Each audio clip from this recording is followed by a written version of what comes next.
Hello everyone, welcome to my channel prep with Pankaj. दोस्तों, यहाँ हम लोग आइडियम्स एंड फ्रेज की सीरीज लेके चल रहे थे और हम लोगों ने पार्ट 1 कवर कर लिया था, जिसमें हम लोग 11 आइडियम्स और फ्रेज को कवर किए थे। यहाँ हम लोग नेक्स्ट स्टार्ट कर रहे हैं। देखिए, आज का पहला अपना है कि नेल इन द कॉफिन। का मतलब ये इडियम्स है। इसका मतलब ये होता है कि something that cause the end, यानी कि आप हिंदी में बोलेंगे कि विनाश का कारण। हिंदी में मुहावरा सुने होंगे ना, विनाश का कारण। तो या आप बोलेंगे अंत का कारण।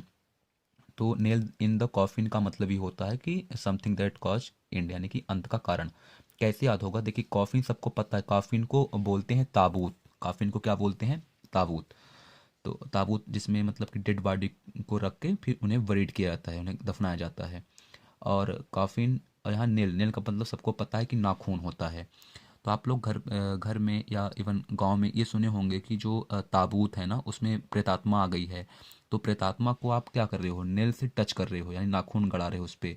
तो कॉफिन में यदि आप नाखून गड़ाओगे तो कहीं ना कहीं आपके विनाश का वो क्या बनेगा? कारण बनेगा। तो आपको एक ये कहानी माइंड पे सेट करनी है कि यदि कॉफिन को अपन नेल लगाएंगे तो ये विनाश का हमारे क्या बनेगा? कारण बनेगा। ऐसे आप याद करेंगे। नेक्स्ट आपका है टू ब्रेक अ लेग, यानी कि टांग टूटना। तो इसका मतलब ये होता है to wish someone good luck, यानी कि किसी के अच्छे भाग्य की इच्छा करना, कामना करना। यानी सिंपल वे में आप बोलेंगे कि गुड लक, अच्छा भाग्य होता है इसका मतलब। तो ये फ्रेज है। तो इसे आप कैसे याद करेंगे? देखिए, जैसे आपका कोई फ्रेंड है और उसकी टांग टूट गई, तो आप मजाक में बोलते हैं गुड लक, अच्छा हुआ तेरे साथ, है ना? आप लोग बोलते भी हो। तो यदि दोस्त की टांग टूटे तो आप क्या बोलो? गुड लक, यानी कि अच्छा ये संकेत है। तो हालांकि आपका दोस्त नाराज हो जाएगा, बट आपको इसी बहाने ये इडियम्स याद हो जाएगा। तो टू ब्रेक अ लेग यानी टांग टूटना, है ना, या टांग तोड़ना। तो इसका मतलब क्या होता है? गुड लक, अच्छा भाग्य। नेक्स्ट आपका है अंडर द वेदर। इसका मतलब ये होता है कि टू फील इल, यानी कि बीमार पड़ना या फिर अपने आप को बीमार महसूस करना। तो याद कैसे होगा? देखिए, वेदर का मतलब सबको पता है, मौसम होता है। अंडर यानी अंदर, यानी कि आप यदि मौसम के अंदर आ गए या आपके अंदर मौसम आ गया। एग्जाम्पल, जैसे इस टाइम पे विंटर सीजन है और किसी को ठंड लग गई, तो वो अपने आप को क्या महसूस करेगा? बीमार महसूस करेगा। यानी आप ये बोलोगे कि जो वेदर है वो उसके अंदर आ गया, जो ठंड है उस शरीर के अंदर चली गई। या इवन यदि मान लीजिए समर का सीजन है तो लू वगैरह लगती है, भारत की जो गर्म हवा है उसको लू बोलते हैं। ये जीके का क्वेश्चंस भी है। तो जो भी मौसम हो, यदि मौसम आपके अंदर चला गया तो कहीं ना कहीं आप अपने आप को क्या महसूस करोगे? बीमार महसूस करोगे। नेक्स्ट आपका है वाइट एलिफेंट। वाइट एलिफेंट का मीन्स ये होता है कि फिजूल खर्चा, यानी आप बेफालतू का खर्च कर रहे हो। यानी कि एन एक्सपेंसिव आइटम, एक महंगा आइटम विथ नो यूज, जिसका कोई यूज नहीं है, एंड कॉस्टली टू मेंटेन, जबकि महंगा भी है फिर भी आप मेंटेन कर रहे हो। तो आप सिंपल वे में बोलेंगे कि एक ऐसी चीज़ जो आपके लिए यूज में नहीं है, महंगी भी है, फिर भी आप उसे यूज कर रहे हो, यानी फिजूल खर्च कर रहे हो। याद कैसे होगा? देखिए, एक्चुअल में वाइट एलिफेंट तो जनरली इंडिया में तो नहीं होता।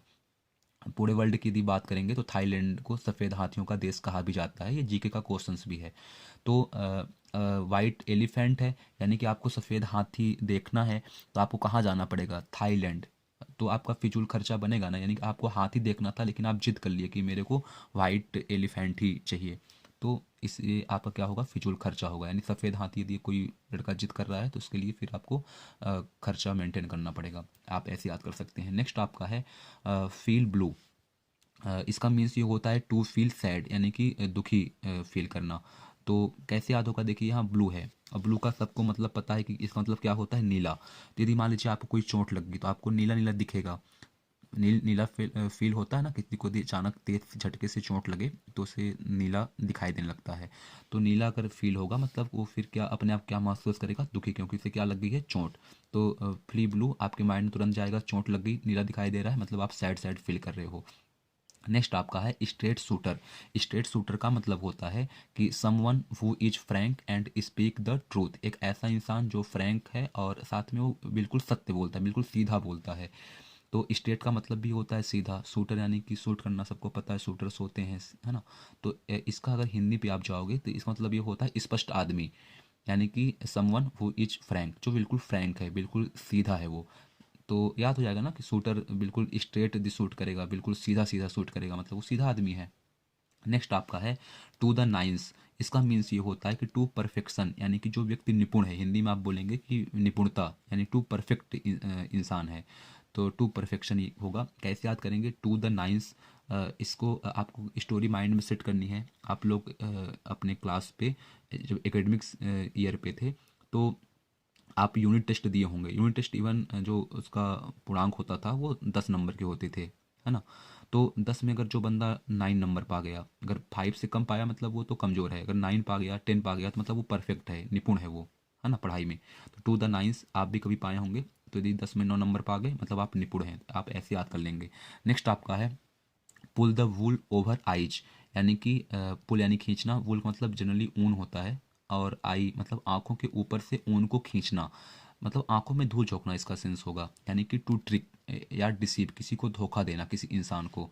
तो बस आपको याद करना है कि आपकी आंखों के सामने से कोई ऊन खींच के ले गया, ऊन खींचा, आपको पता नहीं चला, मतलब उसने आपको क्या किया? धोखा दे दिया। तो आंखों के सामने से कुछ भी खींचना मतलब कि धोखा देना। नेक्स्ट आपका है रिचार्ज वंस बैटरी।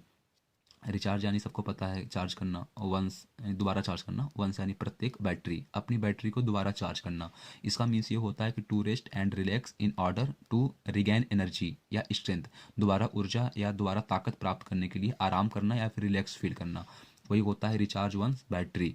यानी कि हम अगर मान लीजिए काम से थक गए हैं तो अब हम ये बोलेंगे कि रिचार्ज वंस बैटरी होने दो, यानी मेरी बैटरी दोबारा चार्ज होने दो। तो आप लोग बोलते भी होगा, थक जाते हो, बोलते मेरी बैटरी डाउन हो गई है, मजाक में ही।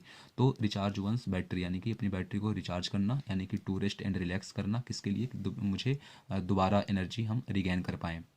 तो आप ऐसे याद कर सकते हैं। आपका लास्ट है आज का ब्रेक द आइस, यानी कि बर्फ़ को तोड़ना। इसका मीन्स ये होता है टू स्टार्ट टॉक या कन्वर्सेशन, यानी कि वार्तालाप शुरू करना।